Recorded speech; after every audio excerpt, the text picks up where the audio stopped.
Let us pray. Our Father, who art in heaven, hallowed be thy name. Thy kingdom come, thy will be done on earth as it is in heaven.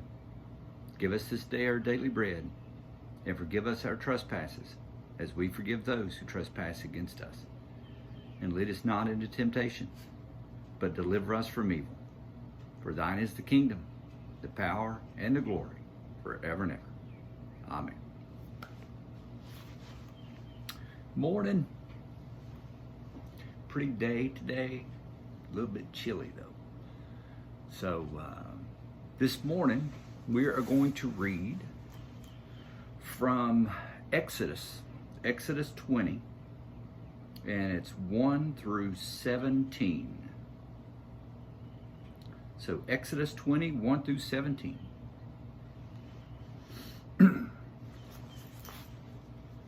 And God spoke all these words, saying, I am the Lord your God, who brought you out of the land of Egypt, out of the house of slavery. You shall have no other gods before me. You shall not make for yourself a carved image or any likeness of anything that is in heaven above, or that is on earth beneath, or that is in the water under the earth. You shall not bow down to them or serve them, for I, the Lord, am your God. I am a jealous God, visiting the iniquity of the fathers on the children to the third and fourth generation of those who hate me, but showing steadfast love to thousands of those who love me and keep my commandments. You shall not take the name of the Lord your God in vain, for the Lord will not hold him guiltless who takes his name in vain. Remember the Sabbath day to keep it holy. 6 days you shall labor and do all your work, but the seventh day is the Sabbath to the Lord your God. On it you shall not do any work, you or your son or your daughter, your male servant or your female servant, or your livestock, or the sojourner who is within your gates. For in 6 days the Lord made heaven and earth, the sea and all that is in them, and rested on the seventh day. Therefore the Lord blessed the Sabbath day and made it holy. Honor your father and your mother, that your days may be long in the land that the Lord your God has given you. You shall not murder. You shall not commit adultery. You shall not steal. You shall not bear false witness against your neighbor. You shall not covet your neighbor's house. You shall not covet your neighbor's wife, or his male servant, or his female servant, or his ox, or his donkey, or anything that is your neighbor's. This is the word of the Lord. Thanks be to God.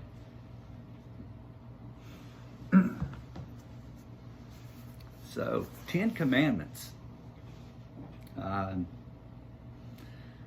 Pretty cool to go back and read. Even growing up, I remember I've never heard a lot of sermons preached just around the 10 Commandments or anything. Just I don't know. For some reason you don't hear it very often actually read out of Scripture. You hear people talk about 10 Commandments, but you don't. I just personally, and maybe other people have, but I personally have never heard a lot of people, have a sermon from the 10 Commandments. But it's pretty cool. And remember, this is the kind of the root of the law for the Hebrews. So as they came out of Egypt, remember they were wandering in the desert and everything, and they came to the mountain of God, and these are this is the essence or the root of the law that God handed down to Moses to take back to all of Israel. So it's very, it's very neat that we're able to pick up a book that you can go buy in any bookstore and read the law that God handed down to Moses. It's really cool. But I was thinking about it, and a lot of people talk about the 10 Commandments, and they're writing them on the door. I actually saw one time I got called to jury duty, and the courthouse that I went to, I got selected to go, had to be, put in front of the jury to select people and stuff, and went up the elevator to where we was going, and got off the elevator. As soon as the elevator doors opened, the 10 Commandments were on the wall. It was really cool. But a lot of they're posted places, and people want to dwell on them and stuff like that. But if you think about this for a second, this is right the essence and the root of the law, right? So you got to think about what did this do? What's the purpose of these things, right? And it was kind of to give good boundaries to all the people, because they were just wandering around in the desert. They hadn't been really together as a people. They'd been slaves in Egypt, so they were operating based on Egyptian rules and laws. That's what they were used to. They'd been so far removed from where they really originated from. Abraham and all, that's long gone. They know stories, but that's about it. So they've been living under this Egyptian rule. Now they're alone. They're off on their own out in the desert, and they're just looking at Moses. So God gives these commandments, which are kind of boundary lines to start to form a foundation of a society of boundaries to live by. All right. So you gotta think a little bit, because so what are these boundaries? What do boundaries do? Right. Now, one, I think if you just look out in the world, one common boundary that you can see, that anybody can visibly see, is a fence. All right. And it's actually really neat. I like fences, right? But before we go too far, I like fences because I grew up, when I was a teenager, I used to go hiking all the time. Back behind her house, I'd go hiking. There's just a big cow field, and there's a farm. And I'd go back there and I'd go hiking, just on the weekend and stuff, just go out by myself, just walk all over the place. And when you went back through there, the only way to get started going out of our yard was to get started to go into your hike was to go climb a fence. There was a fence that you had to get over. And you got over that fence, and I'd always, have my dogs with me, and we'd go walking. And I would go, every time I would go, I'd find a new place to venture off to. And every time I went, I had to climb a new fence. If I wanted to go a little bit further beyond where I was before and go explore what else was out there, I had to keep going. And there was all these farms that were just backed up to each other. So at that time, I could walk forever. I could walk all day long and never run into somebody's house or a road or anything. I mean, there were just all these places connected, and everywhere you went, you always had a fence to climb over. And it was a neat thing, because there's different kinds of fences. And you even got to climb them different ways, So if you think about fences for a second, if you just look around you and start thinking about fences that you can think of. Really think about it. There's like the fences I used to climb over. They were fences on a farm, right? So they were wire fences. And they were the square, had square little grids on the fences, right? Some of those fences had barbed wire, like most of them did, especially on top, just running barbed wire on the top of it. But some fences are, think about in a neighborhood, right? You have a picket fence, like out in front of somebody's house. They might have a picket fence, just a nice little ornamental fence outside. Sometimes you have privacy fences, right? You have fences that go around people's backyard, and I used to build a lot of those. You have privacy fences, and they're kind of tall, right? And you can't really see over them. You got to jump, or you got to jump, grab a hole on top, if you want to see them. And even think about another thing. A thing that a fence has a lot of times is fences have gates. Right? If you're gonna come through a fence, right? You got to have a way to get through it. You can't just fence around everything. So a lot of fences have gates to them, different places you can come through. A Or, you know, some fences even have gaps in them. I've seen fences that, you know, up in the mountains, these old fences that were built that had gaps in them where people could come through. I've seen even fences made out of rock.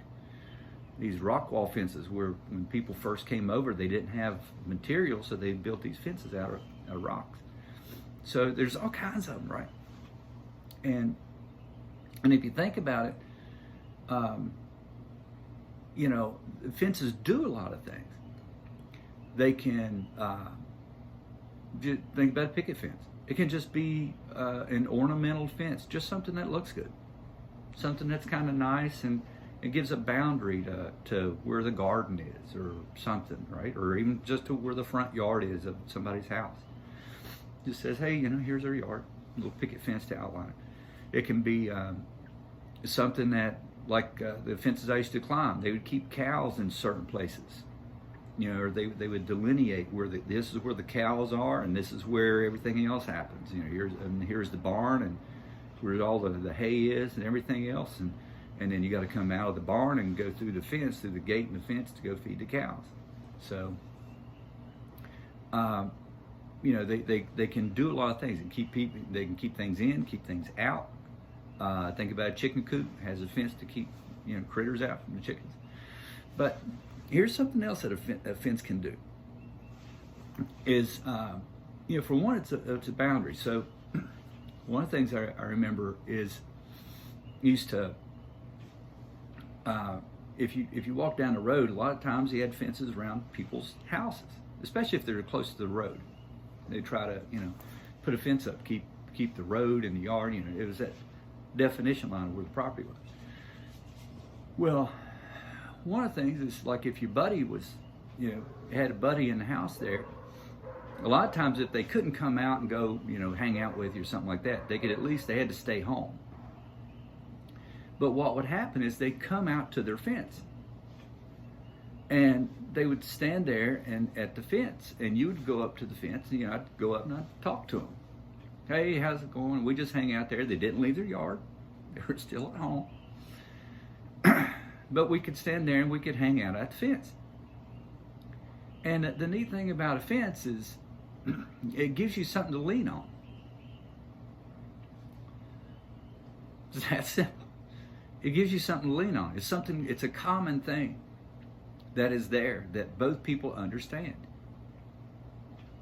So my buddy was still on his side of the yard. He didn't leave the yard.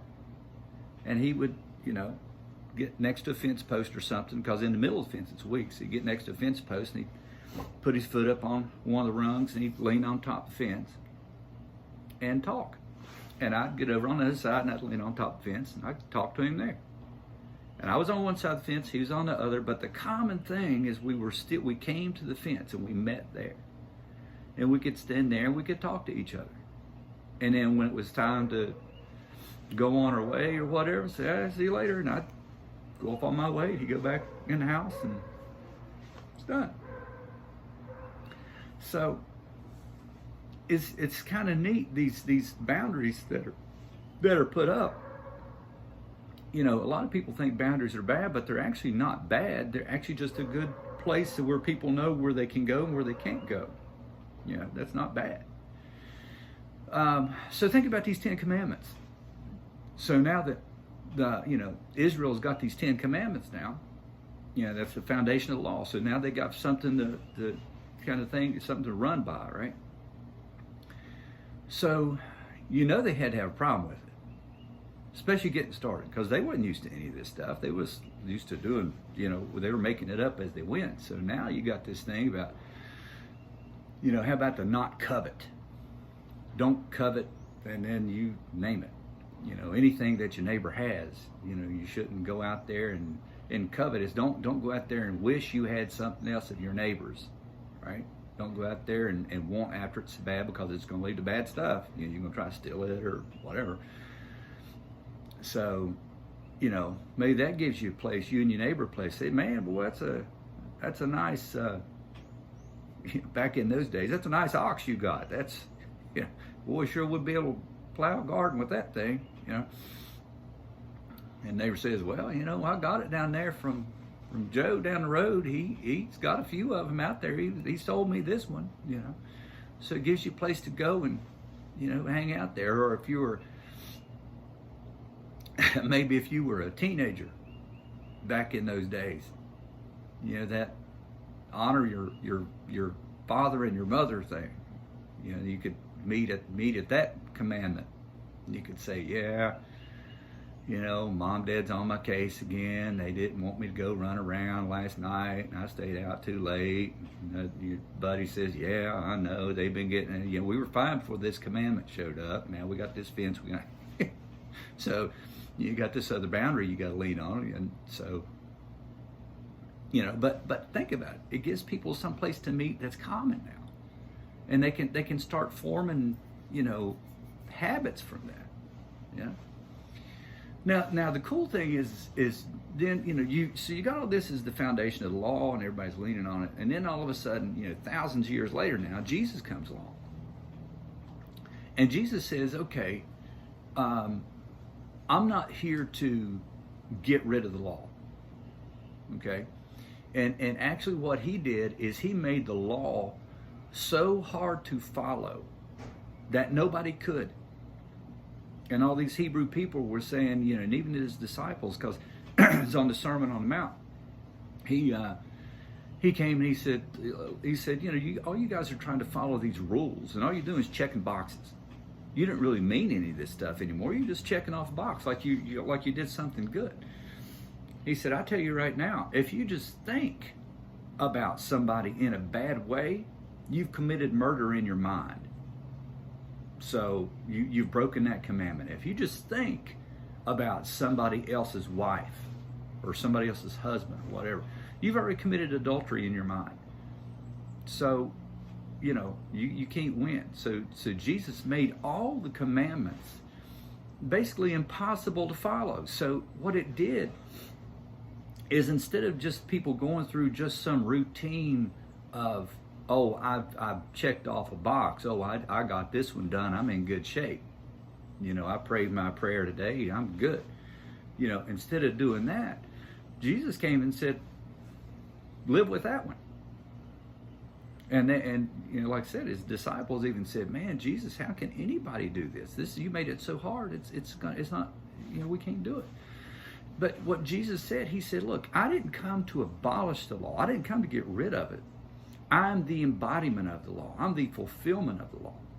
I came here to take all these laws kind of inside of myself and show you how you should be living by faith, not by a bunch of rules where you just randomly checking boxes off. That's not doing anything. You should be loving each other.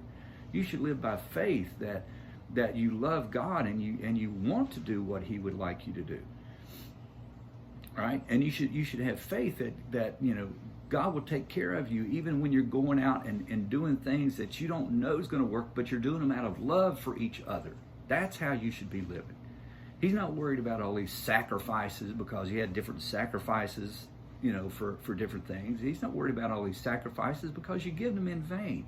You're giving them just because you think that's what's going to wipe away something, but you don't really mean it in your heart. So Jesus came and he said, I am the fulfillment of this law, of all the laws. And the root of everything is just love each other. If you simply do that, you're living the law, and then everything else, just let me worry about it. So think about it. What happened is Jesus took all those rules and regulations, right? And he took them upon himself. And just simply left us with, you know, you can't do it. It's not possible. So you got to live by faith like Abraham did, and just simply love each other. So all those laws became embodied in him.